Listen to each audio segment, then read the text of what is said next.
अस्सलाम वालेकुम।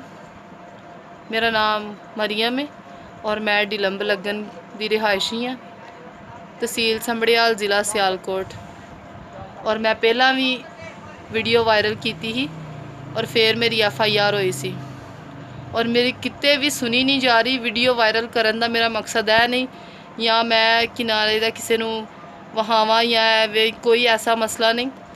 सिर्फ मेरी इन्नी को कोशिश है कि मेरी जी वीडियो वे ना इमरान खान तक पहुँचे, साडा वज़ीर आज़म जड़ा इमरान खान है वो तक पहुँचे, क्योंकि मेरी किते भी सुनवाई नहीं होनी। साढ़े ते बड़ा जुल्म होन दिया, साड़ी अपनी जगह है तो साढ़े कोई कुछ लोग होन डे ने और वो सियासी लीडर ने और सारे साढ़े ते इन्ना जुल्म करन डे ने। असी अपना घर छड्ड के ते किराया ते खज्जल होन डे आ। कि साडा कसूर इन्ना कु है कि अही पाकिस्तानी हाँ, क्रिश्चन हाँ, मैं एक क्रिश्चन हाँ, इसलिए नहीं मेरी सुनी जान डी।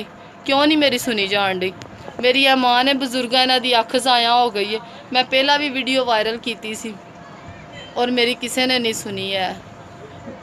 तो मेरी इमरान खान वज़ीर आज़म दे अगे गुजारिश है कि आके मेरी मदद करो, मैनू इंसाफ दिलवाओ।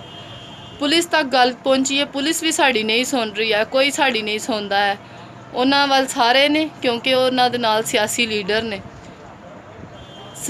जड़ा उन्होंने नाल सियासी लीडर है उहदा नाम है सलीम अख्तर वड़ैच, और सारा कुछ करवाने वाला ओह ही है।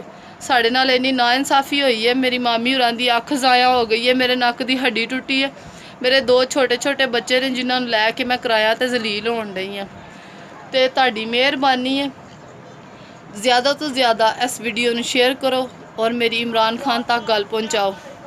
मेरी गुजारिश है होई है कि मैनू क्यों नहीं इंसाफ मिलन दिया, कि साड़ी हुकूमत कोई नहीं है, अही क्रिश्चन हाँ ते सानू बाहर दे मुल्कां ने आके इंसाफ देना है। सानू भी इंसाफ चाहिए, मैं इंसाफ की हकदार हाँ क्योंकि मैं भी पाकिस्तानी हाँ।